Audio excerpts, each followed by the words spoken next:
It's every writer's dream to go somewhere where, your privacy is respected. It can be a little socialization if you want it or need it, but mostly you have uninterrupted time. That is the real canvas for writers. Whatever creative force, I don't know what you'd call it, that drives me generally is just magnified 1,000 times when I come here.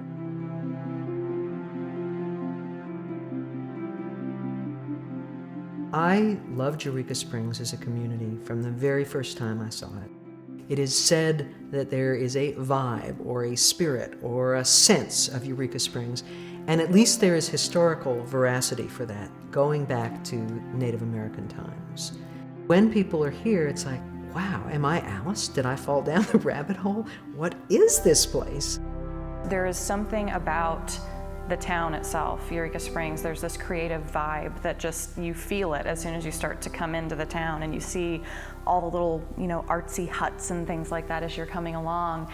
And it really just, it lets you know that everyone here is really invested in the arts and in making life into something worth living as opposed to just something that you work through.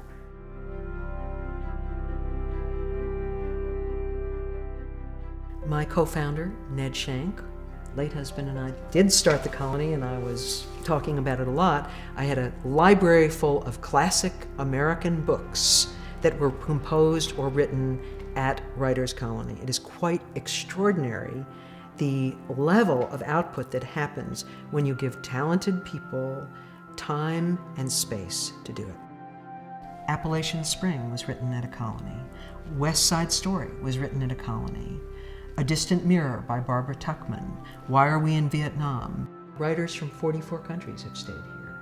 More than 800 writers have stayed here. They have been in every genre: fiction, nonfiction, culinary, poetry, academics, research, history, because it's an incubator for creative thought. It's getting away and having this unrestricted freedom to think continuously about a particular topic.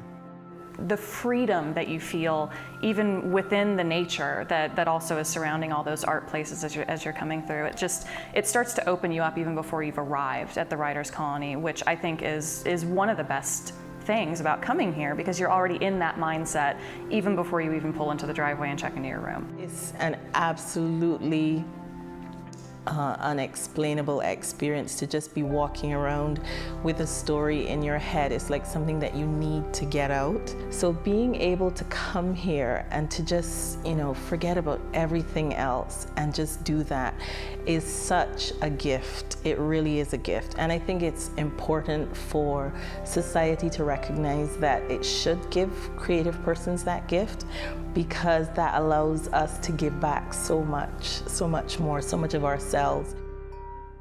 So the legacy will be that writers can continue to come here and find their stories. Not only the stories that they come here knowing they want to tell, but the stories beneath that, the stories that they only discover way underneath that have an even greater need to be told. It's just something about this place. There's magic around it that really just brings everything out and gets you going.